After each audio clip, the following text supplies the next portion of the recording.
Morning students, welcome to my new YouTube channel study with एहसान।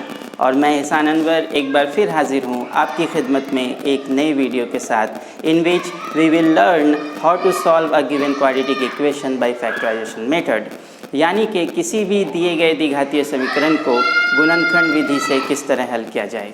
तो चलिए शुरू करते हैं और जानते हैं। Students, the question before you on the board is solve the given quadratic equation by factorization method, and the equation is 2x square plus x minus 6 equal to 0.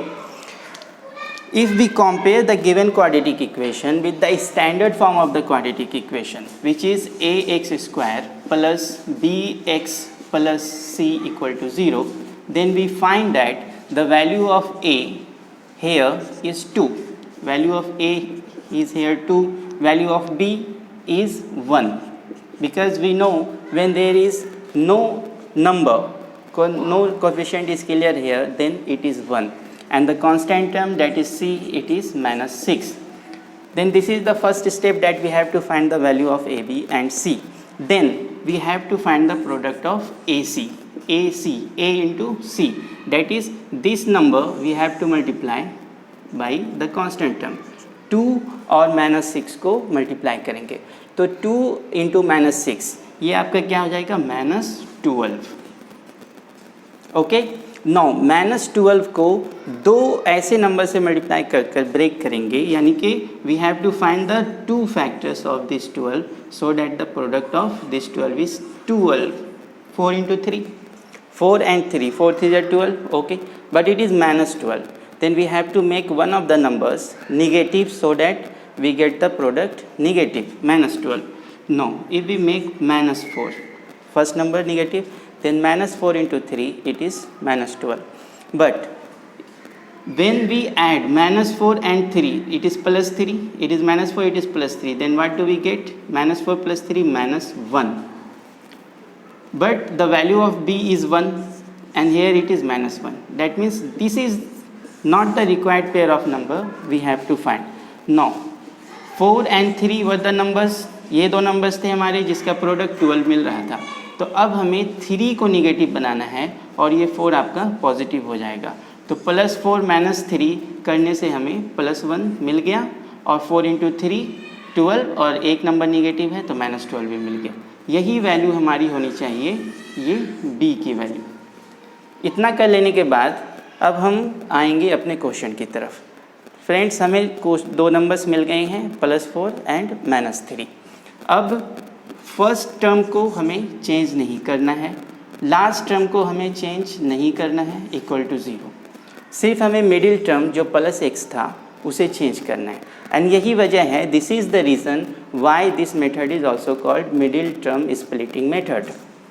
No, plus x को हमें ये दो number जो हमारे मिल गए, plus 4 minus 3, तो हमें यहाँ पे लिख देना है प्लस 4x माइनस 3x। ये हमारा फर्स्ट स्टेप कंप्लीट हो गया। अब उसके बाद फर्स्ट टू टर्म्स में, पहले दो टर्म्स में हम देखेंगे कि क्या कॉमन आ रहा है। ये 2 है, ये 4 है। 4 को कैन बी रिट, 4 को हम लिख सकते हैं 2 इंटू 2, दैट मीन्स ये 4 क्या है, 2 इंटू 2, और ये 2 है, तो 2 और 2 इंटू 2 में 2 कॉमन आ जाएगा। ये x square, that means x into x, और ये x, तो दोनों में x कॉमन आ जाएगा। फिर यहाँ क्या बच जाएगा, 2 तो कॉमन आ गया, एक्स स्क्वायर में x कॉमन आ गया, तो x बच गया। फिर ये प्लस साइन, यहाँ 4 2 इंटू 2 था, एक 2 बाहर आ गया, ये x भी बाहर आ गया, तो क्या बच गया, सिर्फ 2, और ये ब्रैकेट क्लोज कर देंगे। उसके बाद ये माइनस साइन, तो माइनस साइन लिख देंगे। अब हम देखेंगे कि 3 और 6 में क्या, तो वी नो 6 मीन्स 3 इंटू 2, तो इसमें 3 भी है 2 भी है, यहाँ 3 है तो ये 3 कॉमन ले लिया।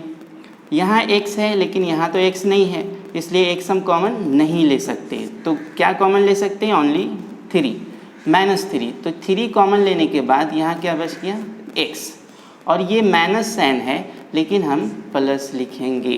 क्यों लिखेंगे, क्योंकि हम लोग पढ़ चुके हैं कि जब भी negative term, negative number common लेते हैं तो inside the bracket science change हो जाते हैं, बिल्कुल ओपोजिट हो जाते हैं।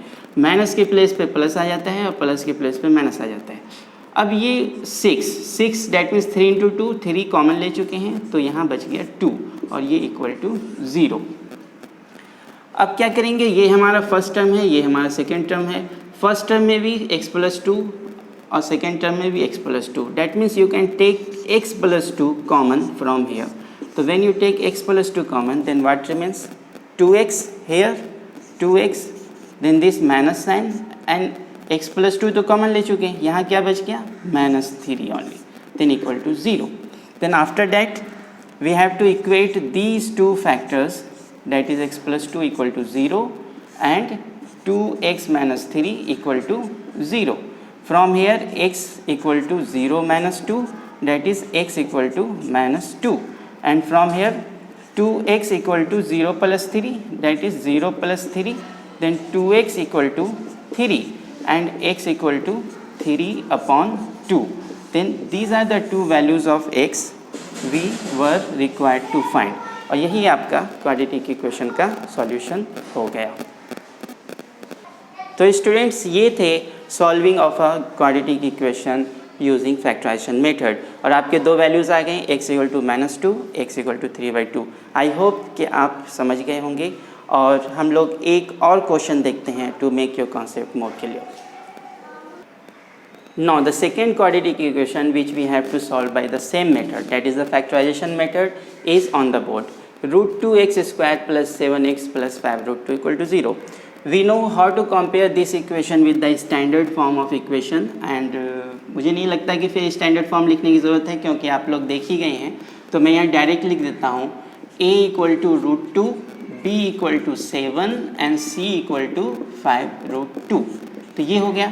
तो फिर हमें क्या करना होता था, AC की वैल्यू निकालना है। AC, A into C, A की वैल्यू √2 है और ये 5√2 है, देन √2 इंटू 5√2, तो ये 5 हो गया। और लास्ट वीडियो में हम लोग सीख चुके हैं कि √2 और √2 मल्टीप्लाई होने पर 2 हो जाता है, तो 5 और ये 2 हो गया, 5 2 ज़ार 10। डैट मीन्स कि अब हमें दो नंबर ऐसे चाहिए जिनको मल्टीप्लाई करने पर 10 आता हो, और ऐड या सब्ट्रैक्ट करने पर क्या आता हो, 7।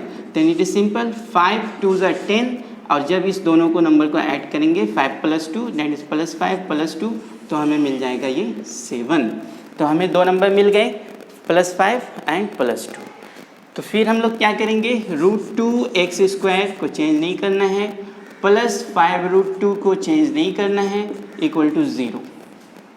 मिडिल टर्म ब्रेक करना है, और जैसा कि हम लोग पहले भी जान चुके हैं और मैंने आपको बता दिया कि मिडिल टर्म को ही स्प्लिट करते हैं, इसलिए इस मेथड को मिडिल टर्म स्प्लिटिंग मेथड भी कहते हैं। तो 7 को हम लिखेंगे +5x plus 5x plus 2x। ये हमारा फर्स्ट स्टेप कंप्लीट हो गया। अब इसके बाद हम लोग फर्स्ट 2 स्टेप में कॉमन लेंगे। ये √2 है और ये 5 है, कुछ कॉमन नहीं आएगा। ये x² है, यहाँ x है, x² means x into x, तो एक x कॉमन आ सकता है।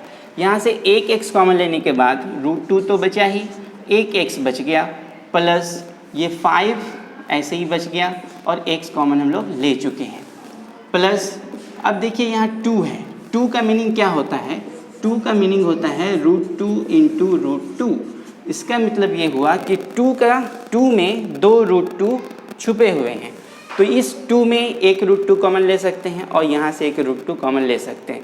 x नहीं ले सकते क्योंकि यहाँ है लेकिन यहाँ नहीं है, तो √2 कॉमन ले लेने के बाद यहाँ तो x बच गया, ये प्लस का प्लस ही रहेगा क्योंकि ब्रैकेट के बाहर कोई माइनस नहीं है, और ये 5 इक्वल टू 0।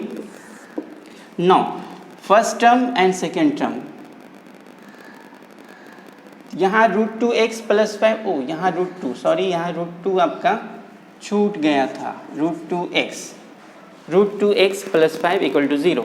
अब √2x प्लस 5, √2x प्लस 5 दोनों में कॉमन आ जाएगा, देन √2x प्लस 5 कॉमन ले लेंगे, और यहाँ क्या बच गया, x और ये प्लस √2।